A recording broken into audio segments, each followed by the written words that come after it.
Welcome in, everyone. You are listening to the Bastards of Boston Baseball. The Red Sox shut out the Texas Rangers this afternoon, 5-0. Four different pitchers combining for the shutout in this one.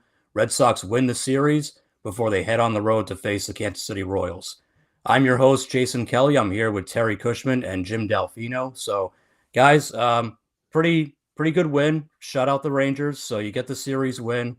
Good day for Rafael Devers on the field. Not so great off the field. We'll get to that a little bit later in the show. But Jim, I'll start with you. Just your instant reaction to the victory and sort of how they're trending now that they're heading on the road. Well, I think this is a huge win. They really needed to come out and be a force today. I feel that they needed to score a decent amount of runs. I'll take the 5 runs. And I was really concerned about how Bayo was going to look. He's been pretty good since he's come back off the IL. Today was a little bit of a tough one. 5 walks is not ideal, and of course, going 4 2/3 innings is obviously not ideal either. But luckily enough, we were able to piecemeal it together. I got a little bit nervous when Whitlock came out.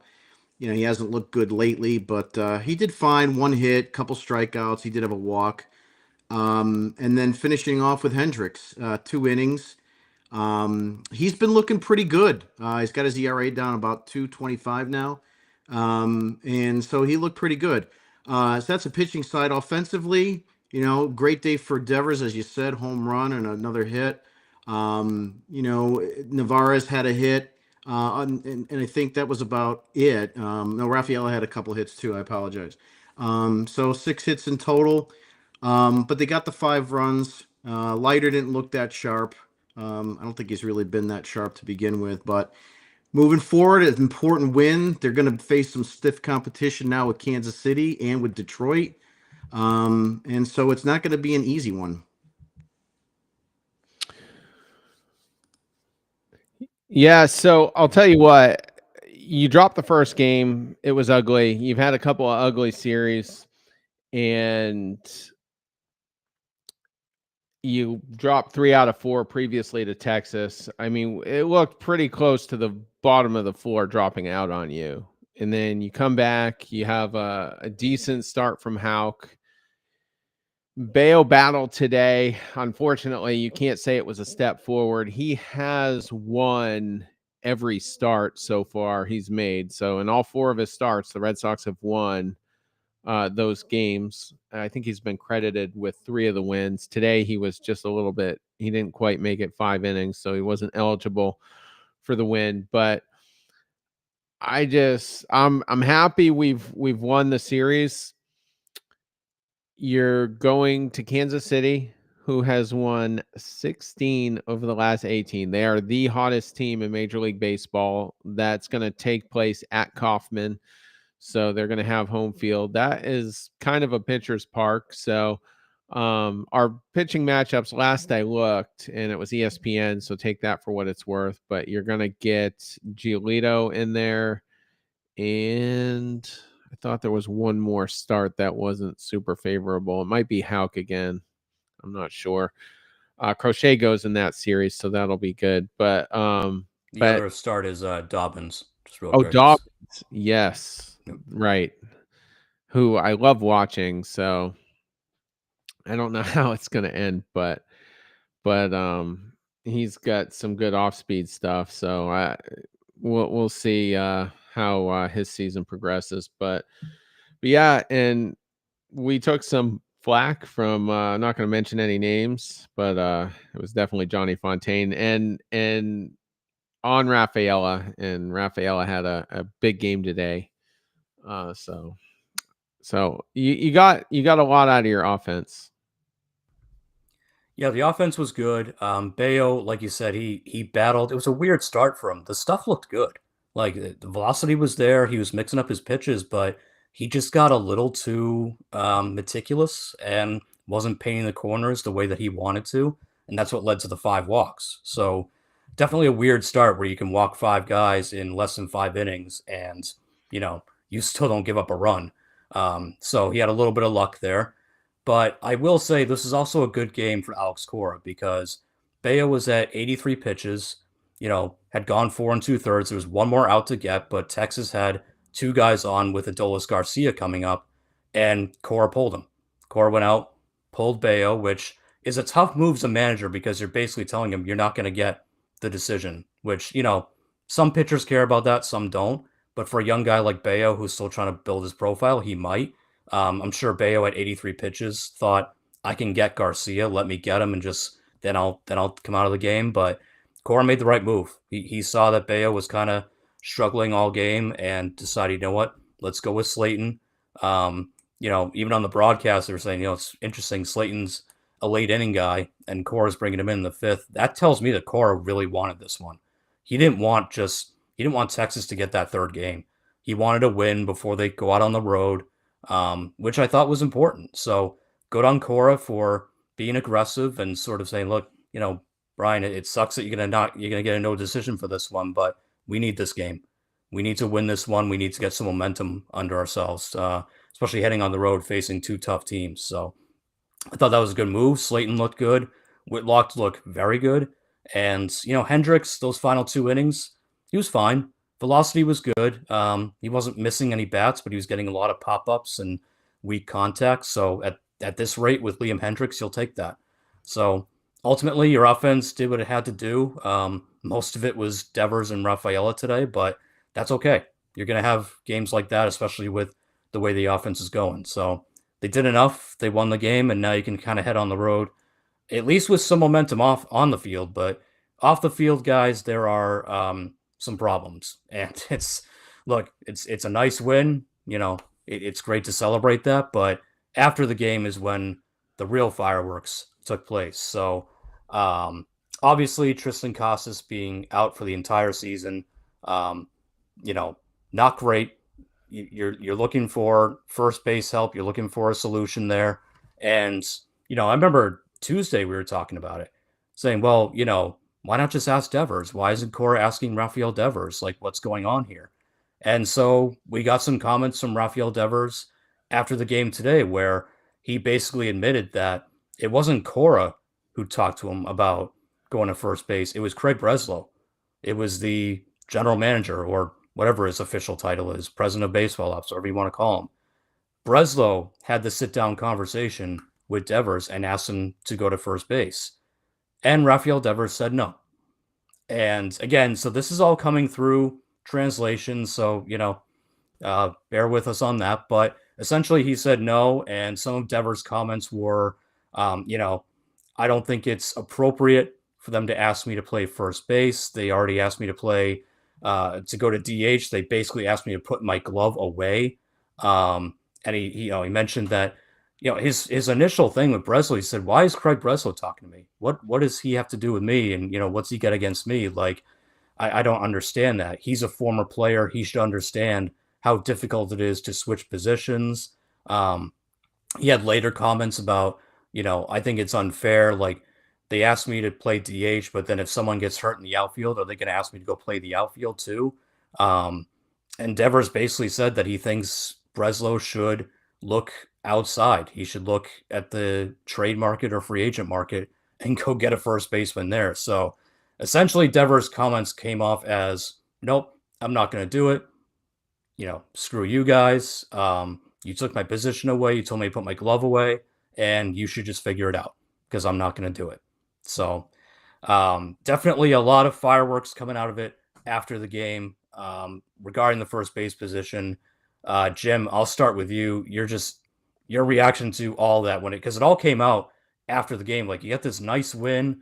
You're on the road now. Okay. You win 2 out of 3 with Texas. You're on the road. And then all of a sudden the Rafael Devers situation blows up again. What were your thoughts about all that? Yeah, so great timing as they're going to go on the road so that they don't have to be in front of the fans at Fenway. I'm ticked off. The bottom line here is that you are an employee of the Boston Red Sox. You are making $300+ million in a contract for 10 years. If the team gets an injury like it has, unforeseen, I think you got to cowboy up a little bit. You should be able to say to ownership or management, hey, listen, I'll go ahead and do it. I'll play first base. We're a better team if I'm out there on first base and we can get another bat in the DH slot. I think it's disingenuous. I think it's outright disgusting what he's doing. Um, don't give me any of this. Well, you took the third base job away from me. You want me to be a DH and this and that. He sounds like a damn crybaby. I don't, it's just ridiculous. Um, I mean, at the end of the day, they should just tell him, look, you're going to play and you're going to play first base. And this is what we want you to do. The problem is there's so much coddling going on with a lot of these players now that they don't want to upset them and so forth. And I think it's absolutely just ridiculous. But I'm upset, and if anything, things better change quickly because it makes a lot of sense for him to play first base unless, like I said the other day, they bring up somebody like Grissom. But they need more. They need more offensive production out of first base now, and I just think his comments are really poor taste. Period. All right, so spoiler alert. I'm the only pro Devers guy on this crew, and I'll accept the assignment. um, so I just want to just a refresher here before I give my take.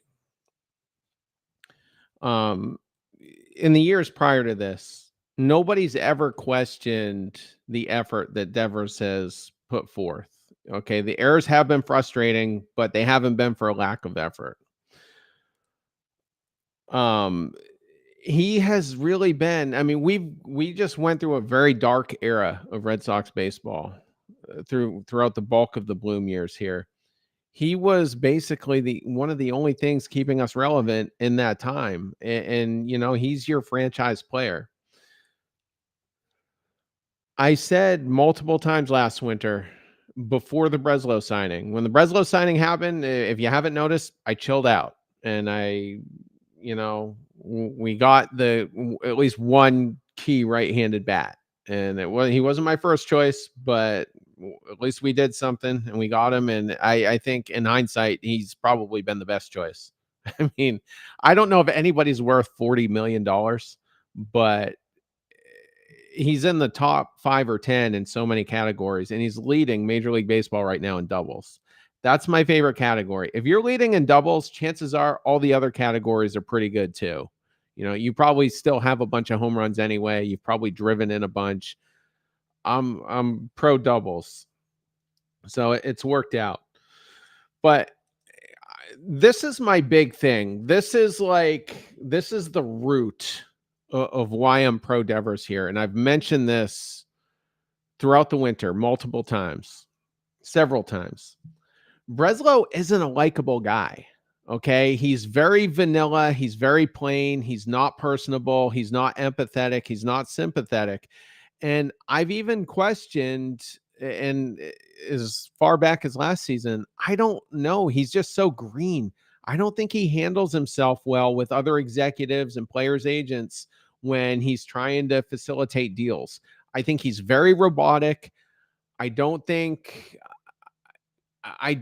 he's that Dave Dombrowski, Theo Epstein guy. And maybe it's not fair for me to expect that this soon, but I don't think he understands the art of the deal. And I think it trickles down to players. I don't think he manages players well as an executive.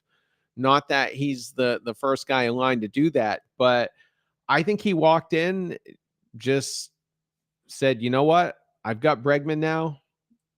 I don't care what Devers thinks. I don't care what he means to this organization.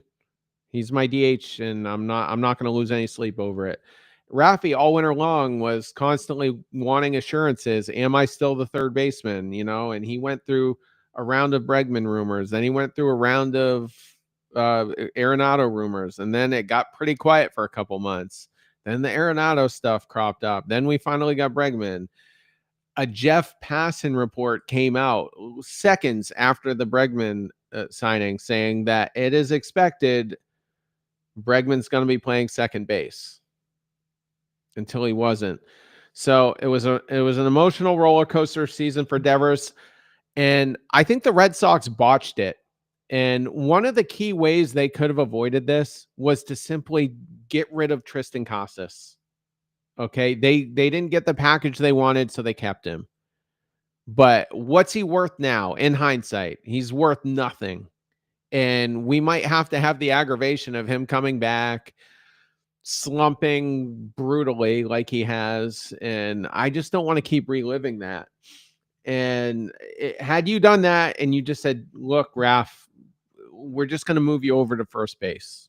And you might not like it, but you're still on the field. You're still a big part of what we're doing here. And I think things would have had to have been a lot more tactful about it than they were, you know, and, you know, here we are. And I think Devers has them by the balls now. I mean, anybody can go from whatever position to DH. There's no real transition there. You know, it's the one position everybody can play, you know.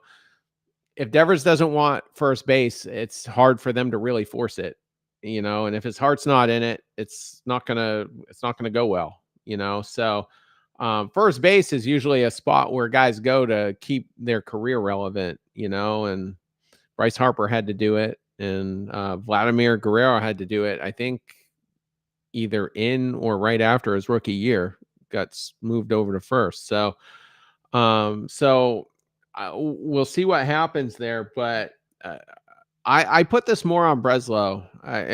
He botched it. I think there was a massive failure of leadership. We still have a surplus of guys. When Roman Anthony comes up, how does Wilyer Abreu get at bats? Like, that's a problem too. Not at the moment, but it's about to be. And, you know, and I think Tristan Casas, you probably should have moved him. He's left-handed, you know, so you get a little bit more balance, but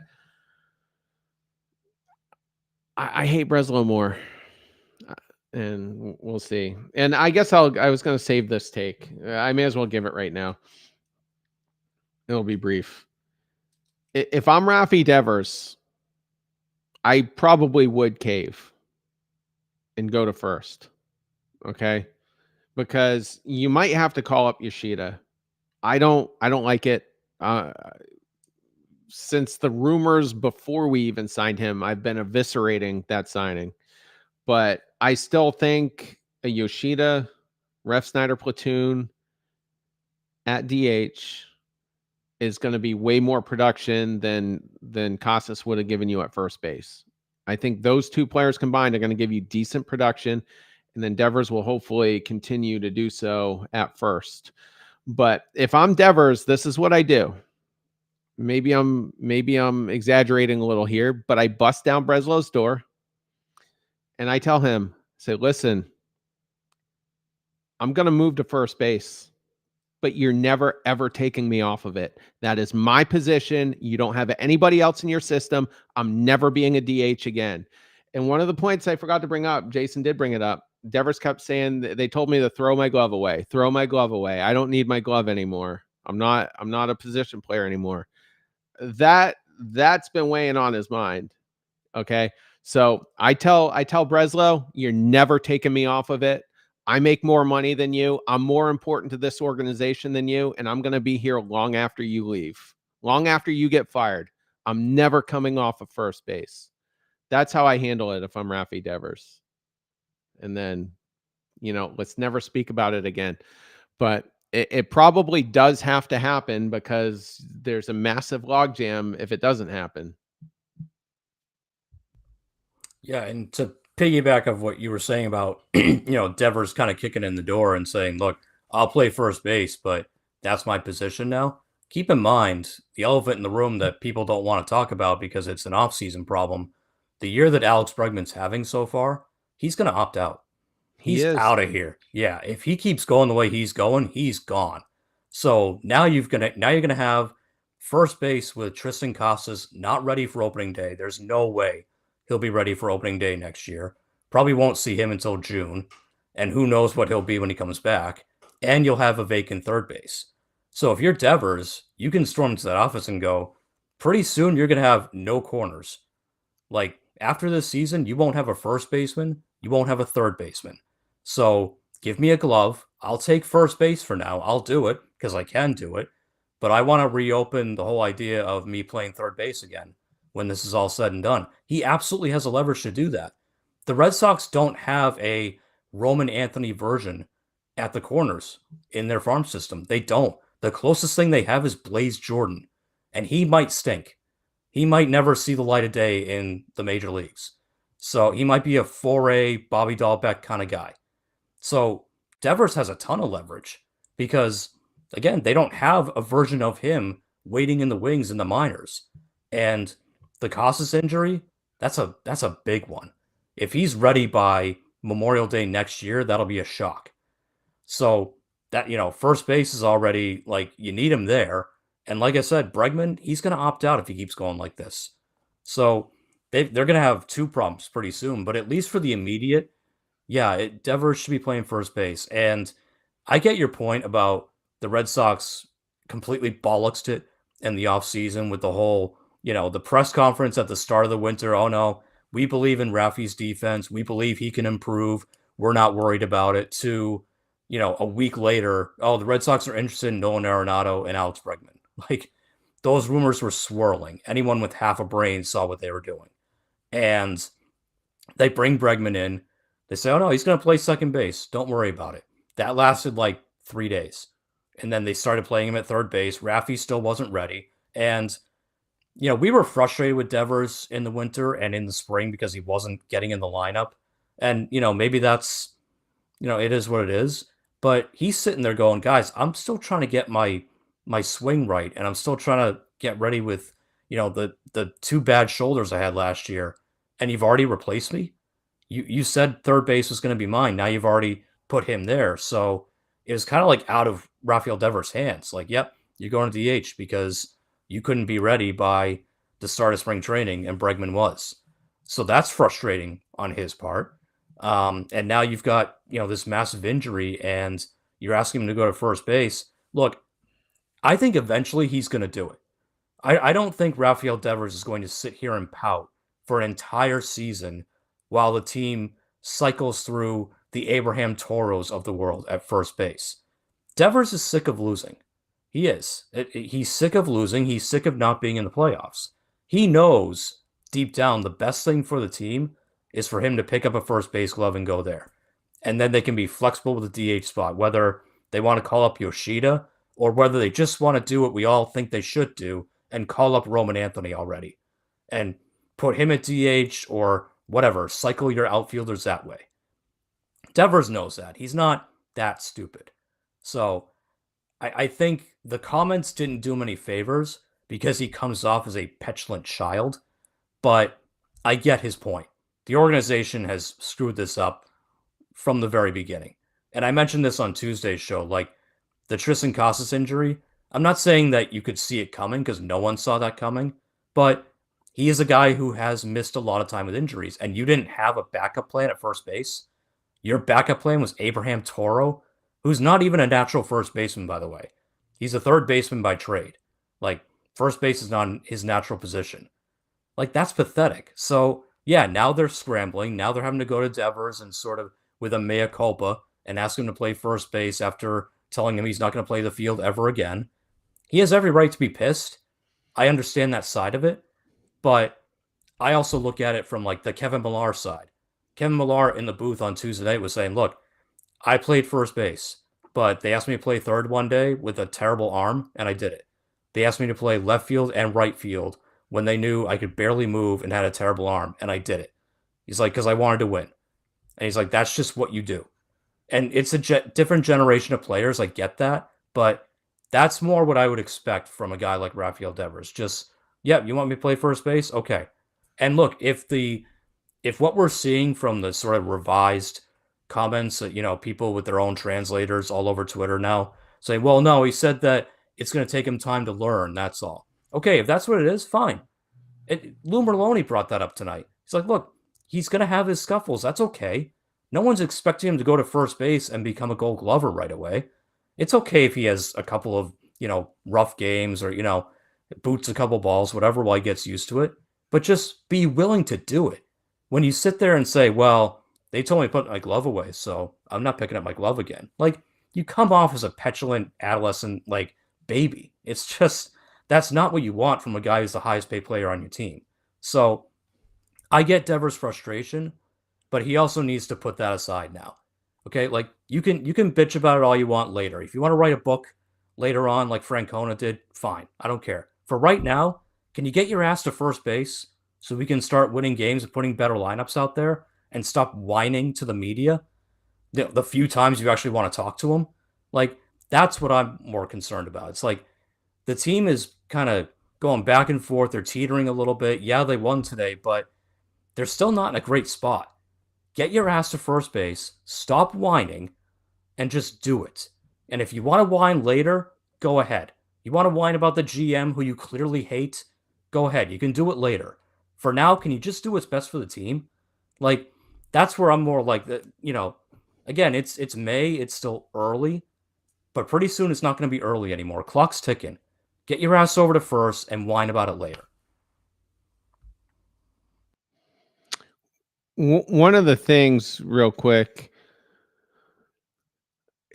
and perhaps this is partly why I'm pro Devers, is this Red Sox front office has been a clown show historically, and I've kind of underlined that in some ways with Breslow, but Devers is like raising the alarm on that right now. Like, he's kind of forcing the clown show to kind of kick back into gear. They're all scrambling right now, and Devers does have the leverage.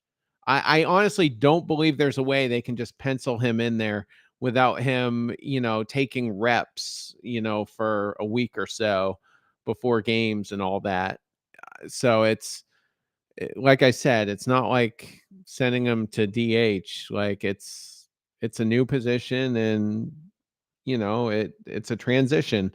So I think Devers has him by the balls as far as that goes, but I'm not. It doesn't make me sad right now that Craig Breslow's probably shitting his pants. Like, that makes me happy, and I hope it's a lesson to him in the future on how you handle players and how you don't handle players. So I just wanted to throw that one out there. And the other thing too is Devers is pulling what I complained about on Tuesday with the fan base, saying, "Oh, Breslow should just go out there and get somebody." I'd said this before. No one is trading you their first baseman in May. They're not doing it. And the only, as far as I can see, free agent market, the only guy out there is Anthony Rizzo, who I think is cooked. And I know it's like, yeah, I know that's like a fan favorite story. The team that drafted him, he finally gets to play for him, blah, blah, blah. He's cooked, guys. He really is. Like, yes, he can probably field the position just fine. His bat will frustrate the hell out of you. And that's a guy who, the last 2 seasons with the Yankees, couldn't play more than 100 games because he kept getting hurt. So likely he would end up on the IL anyway. I love Rizzo, but it's like 5 years too late on that guy. So that's the other thing with Devers too, is like, don't just say, "Oh, go get someone." No, like in May, that's not as feasible as you think. I also heard something too about Rizzo. I think it was on one of the radio casts. He said something that he would want a significant contract. I guess he just had a baby, and he wants a significant contract to come back and leave that. So he's not getting it from Boston. But just piggybacking on the Devers thing again.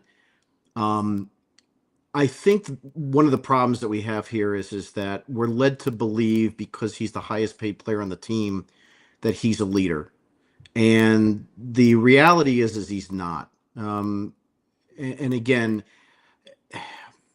how to say this with being politically correct is tough. Typically, I mean, they interview him. He understands in English but speaks in Spanish. That's an issue too. I mean, typically most of the guys that are either the highest paid players or whatnot, they're the ones in the limelight and the spotlight, having to answer the questions and so forth. And so when you have these translators, things can get misconstrued very easily. Whether that's the case here or not, if you want to give him a little bit of a pass, that's the only way that I would say it. But he's not a leader. He's not going to be a leader. He's not Dustin Pedroia. You're not going to see that from him, and everybody expects it because he's the highest paid player. He's a child. At the end of the day, like you said, Jay, he's a child, and it's never going to change. So you just got to hope that he'll changes his mind. I guess something happened at some point to get him to coax into being DH and just dealing with that. They're going to have to coax him that way too. And if they don't do it, then they're going to have to start making a move sooner or later. Whether it's going to be bringing Grissom up and giving him a chance, because the guy, again, was traded for Chris Sale.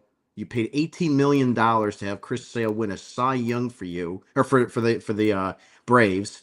And you got this kid, and he's just wasting away now at first base down in AAA. As far as Meyer, what do you do there? Do you move Story to first base? He's tall enough to man the position. His arm, I don't think, is as good as it was years ago. Maybe you move him there and bring Meyer up for shortstop. Does Campbell go to first base? I mean, we've been messing with that kid now. Second base, center field. You put him at first base. I mean, if you think that he doesn't have a position, maybe you try him at first base. So there are options there, but the bottom line here is if you want to win and you want to be a championship caliber team, that does not happen with Toro in your lineup as a first baseman. It just doesn't happen. It doesn't happen with a lot of these guys that they've had. Yu Chang at shortstop, and some of these guys. Those are not championship caliber players. They're okay if they come up and there's an injury and you need a couple games from somebody, but that's not winning. Winning starts with getting the best players on the field and in the lineup on a nightly basis. I just want to pivot real quick. This caught us off guard today. We won the series. We got a tough one against the Royals coming up. We didn't think that this wave of controversy was going to hit us out of nowhere. But, as I've tried to process the situation, as all the information has come in, Alex Cora said on, it was either the Sports Hub or WEI, whichever one he makes his weekly appearance on. And he said yesterday they referenced the first base thing with Devers because, Nesson was calling for it. I was calling for it. Rob Bradford was calling for it. I think another beat writer, Sean McAdam, actually on his podcast said, yeah, I think that's where he ends up. And it was all under the premise that Devers would want that. And so it was brought up yesterday, which was the day after everything I just mentioned. And Cora says, well, I kind of like him as my DH. Maybe we'll have a conversation about first in the future, but he's my DH for now. And I'm still taking that at face value. That's what Cora wants. He was one of the big driving forces of getting Devers over to DH. Now I'm second guessing that. I think it's almost entirely Breslow. I referenced the Passan tweet that came out moments after Bregman was signed that he was expected to play first base. I think Alex Cora, to a degree, probably expected that, at least initially after the signing. Cora, over the winter, I think at the winter meeting, spoke passionately about how he's always believed Bregman's a second baseman, and he would tell him that in Houston, but Altuve had the position. Correa was at short, so Bregman had to be a third baseman. And, so I just literally in the last few hours, as all of this has developed, maybe Cora wanted him there all along. And then he probably got on board when Breslow put his foot down and said, no, absolutely not. He's going to DH. And then perhaps he did. Get on board there. But I think he was pro Raffy throughout the winter. And I took the position that, based on a lot of things I just said, how Cora had previously spoken about Bregman being a second baseman, I really thought Devers was going to stay at third. And there were a lot of calls last season. I pointed this out numerous times over the winter. He had a rough, I think, May and June or something like that last year. There were all these calls for him to move to DH. And Cora spoke during an interview that he and Devers had a heart-to-heart conversation. And he said, listen, I don't know how long I'm going to be here, because the extension hadn't happened yet. And I think he was feeling the heat himself. He goes, I don't know how long I'm going to be here, but for as long as I am, you are my third baseman. So with all of that in mind, I really think, in hindsight now, I think Cora was a strong advocate for keeping Devers there. So, and then yesterday, I think he was protecting Rafi on whatever radio station that is. Listen, he's my DH. I think he was protecting him. Oh, I 100% agree. I think Alex Cora will always try to protect Rafael Devers, and I think he did want him to stay at third. I think this was a Breslow, and I'm going to say Breslow and the analytics department, because we know it's not just Breslow. He's got a team of nerds that's kind of helping him out. I think they were the ones that said, nope, it's better if he goes to DH, and your defense will be better this way, blah blah blah. And I think, yeah, I think Cora saying he's my DH was him sort of in a way like backing Rafi, being like, no, like, they said you have to be DH, so you're my DH. That's it. Like, I'm not gonna talk about the first base thing because that wasn't in the plans. They're only talking about it now because Tristan Casas ripped his knee apart. So, that wasn't in the plans. Their plan was to keep you at DH forever. I mean, and that's true. If it were up to Breslow, Rafael Devers would never see the field again, because the plan was Bregman at third, Casas at first, and I'm sure Breslow maybe in his mind thought, if we get close to a championship or we at least make the ALCS or whatever, that maybe Bregman doesn't opt out and he stays to, quote unquote, finish the job or whatever. But yeah, I think it was always in Breslow's mind when they move him to DH, he's going to be there permanently, because, years will go on, Devers will get older, and eventually it'll be, well, it doesn't make sense to put him back at third now that he's 33, 34, whatever. They'll just keep cycling that position. So I think Devers, I'm sorry, I think Cora did defend Devers by saying that. I think Cora was sort of saying, the organization pinned this on you, and, first base was not supposed to be an option, but now it is. And I still agree with you. I think eventually Devers will cave and he'll go to first base. And I still think that's the best thing anyway. But yeah, it just sucks that we have to go through this kind of drama, especially after a win, just because the organization, Breslow, the front office couldn't handle it correctly from the first place.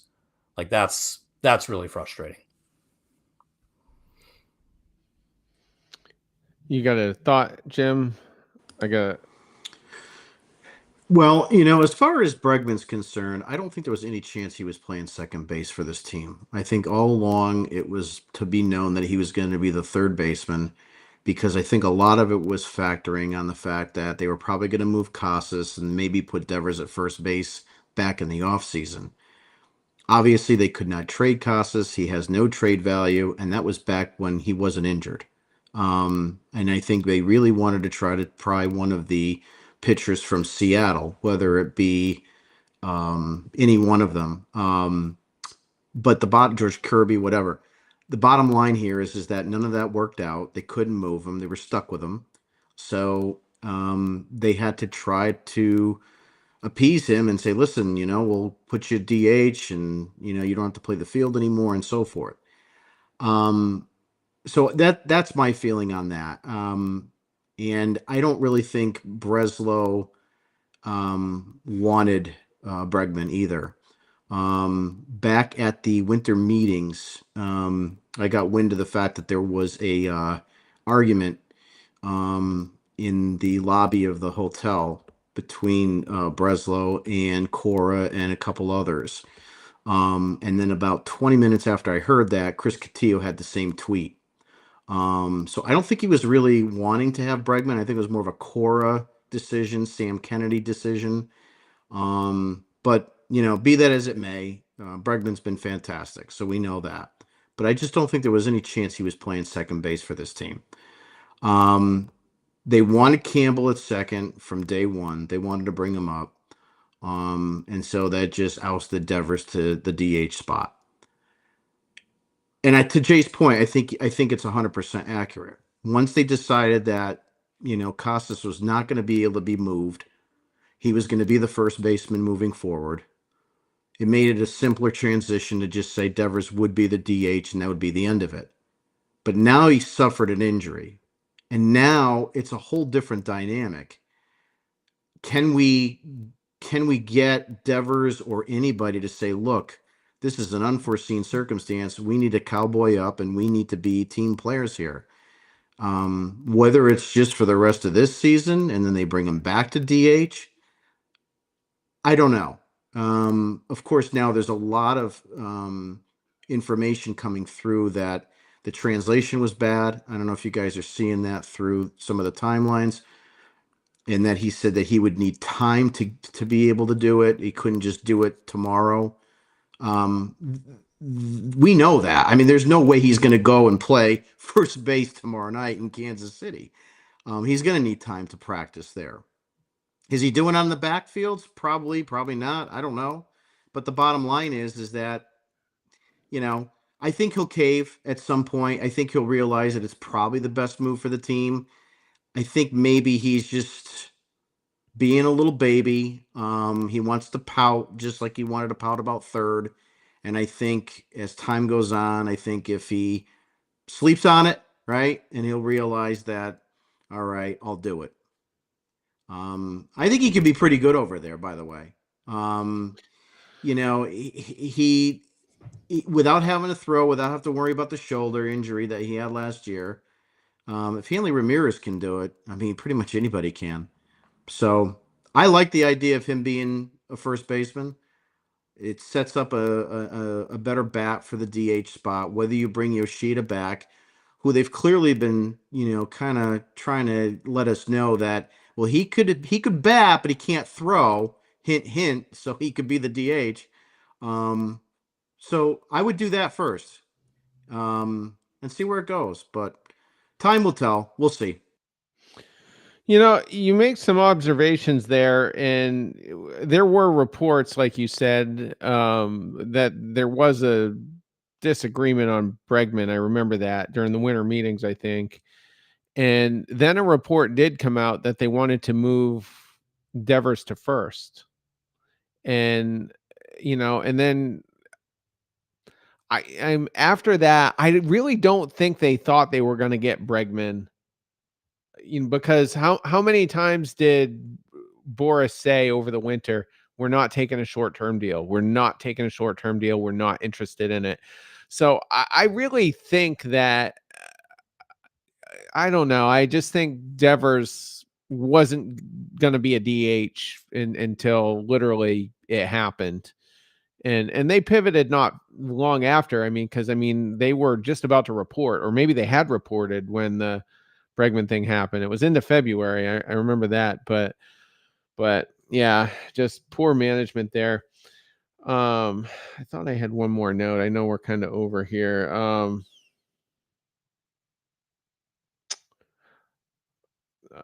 I guess real quick, and we'll wrap it on this. He doesn't have 10-5 rights yet. Those don't kick in for, I think, at least another year and a half or so. And if you're a casual fan, 10-5 rights means if you've been in the league for 10 years and with your current team for the last 5 years, you can veto a trade. And some players will have a no trade clause built into their contract, and that might happen well before 10 years. But if that's not the case, 10 years in the league, 5 with your last team, you essentially have a no trade clause. So that hasn't kicked in yet. And the reason I'm asking is I don't think there's a way to do it. I don't know if Breslow would be so butthurt that he would do it just to get Devers out of his life. But because Devers is important to the Boston Red Sox, and you're not 1 or 2 games above 500 right now without Devers. Devers has been a big factor here. Not as big as Bregman, but a huge factor for keeping us somewhat competitive. And so I'm just wondering, like, let's say theoretically they did trade him. How do they get past the optics of that? I don't think they could. Not realistically. I mean, especially people are already comparing this situation to Mookie Betts. And that was different because that was more contract related. They just kept screwing him in arbitration and then he just didn't want to be here. It wasn't a position thing. But yeah, that's you finally lock up a superstar. You finally pay a guy and you give him to this long-term contract and then you screw around with his position so badly that the only remedy is you have to trade him away. I mean, at that point, look at the big three: Anthony, Meyer, Campbell. Like, they're going to lose faith in the organization. Like, why would they want to sign a long-term deal? Because they'll sit there and go, yeah, okay, I can sign a long-term deal, but then if I have one bad defensive season, you're going to try and stick me at DH. Or, like Roman Anthony's looking at it going, yeah, I want to be an outfielder my whole career. But if I turn 32 when I'm still with the Red Sox, are they going to say, hey, you know what? You're kind of slowing down out there. We think DH might be the best thing for you. Like, that's a scary thought. So if it does come to that, I don't think it will. But if it does, that's kind of like doomsday kind of stuff because you'll never have the faith of a superstar ever again for your organization, and that's a huge problem. I think in the case of Roman Anthony, he has Boris as an agent. And so there's just no way he's going to play first base or be a DH at this point because it won't maximize his money. An outfielder maximizes his money a little bit better. So you won't see anything like that happen probably until he's on the other wrong side of 30. But, bottom line here is that if we wait a little while, I think to the consensus, like Jay said, I think he'll cave. Devers, I mean, and he'll play first, but we'll see, but we'll hang our hats on that. Well, I guess some good news. I'm fairly certain that his agent is not Scott Boras. Kyle Teals was Scott Boras. But the bad news is he's acting like he is a Boras client because he very politically maneuvered through the winter. I may sign an extension if it's worth it. It might not be worth it though, was like his attitude. And I'll tell you what, if he did sign it, his ass would be on the roster right now. I guarantee it. But he didn't, and they knew Campbell would be, so they weren't worried about service time there. But Yep. Well, we got a lot of time to figure out what's going to happen with Rafael Devers. When, if he shows up at first base. I think we all agree it's a matter of when, not if. But certainly not going to happen tomorrow, but probably in the near future. So we will wrap on that. Tomorrow night, you've got the Red Sox heading to Kansas City. They've got Hunter Dobbins going for them against Michael Lorenzen. So just real quick, Jim, how do you feel about that matchup? What do you think?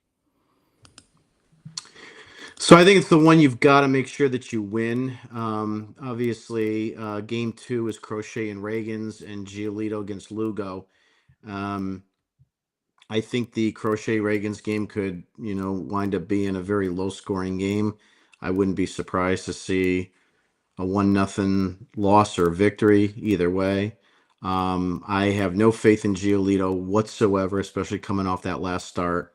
I mean, granted, he looked okay in Toronto. His changeup was nails. He was hitting the corners. Hopefully he can bounce back, but I think it's going to set the tone by winning game 1. Lorenzen's probably the weakest of those 3 starters that's going, although he's having a pretty decent season. I think right now he's 3-3 with a 4.23. Whip is 1.41, 33 strikeouts. I mean, it's not bad. I would take it as a 5th starter. So we'll see. I like what we've been seeing out of Dobbins. I know his last start was a little iffy. It was really his first major issue and with terms of pitching. His first two outings, he had unbelievable, run support. So it was the most crunching start that he had. But set the tone right, win game one, try to build off that. Hopefully, Crochet comes back and has a really dominant game. But Kansas City is just on another planet right now. So I don't know if we can stop them or not, but it all starts with game one. So let's hope that they can do it tomorrow night. Terry, what do you think? It's hard to pick against a team that's on such a torrid pace like that, but Lorenzen's been kind of like a poor man's version of Nick Pivetta. He'll give you some nice starts here and there and kind of tease you and make you think he's a bona fide rotation guy, but then he just gets shelled and back to the bullpen. He did give up 5 runs in his last start to Baltimore, and that is an offense that can tune you up. So, if the Red Sox go in there with a chip on their shoulder, perhaps we'll have a shot. I don't think the Kansas City lineup is that scary. Like, I don't think Dobbins should be looking at it like he's about to go into Yankee Stadium and face Judge, Volpe, Goldschmidt, and a couple other hitters. So we'll see. I'll give the Red Sox the slight edge, but man, that Giolito start, hopefully we'll get to it, I guess, after tomorrow night, but hopefully he's got a short leash with someone that can do some long relief in there. So we'll see. Yeah, I think I'll give the Sox a slight edge in game one. I agree with Jim. It's an important one to win because Crochet, Reagans, that could be a wash. Reagans is right up there with Crochet. If you don't think he is, just tune in on Saturday and you'll find out. He was my Cy Young pick for this year, so I think he's that good. And Sunday, you got Giolito going up against Lugo, who is a professional pitcher who can still find ways to win. He's not what he used to be a couple years ago, but he's still damn good. And your lineup has a tendency to just fall asleep. So I don't feel great about Sunday's game. Saturday is going to be a tight one. Friday's the one. You got to win that start. I think Hunter Dobbins can pitch really well. I think that lineup, Red Sox lineup, can get to Lorenzen. He's easy to get to if you know how. So hopefully that all this Devers stuff is not a huge distraction. Hopefully they pull together. Maybe they have some, good conversations on the flight over and they're relaxed, ready to go. But I'll give a slight edge to the Red Sox, mainly because they need it. And I do believe in Hunter Dobbins. I think he's that good. So with that, we will wrap this up. We'll be talking to you guys throughout the weekend about the Kansas City series. So everyone have a great weekend.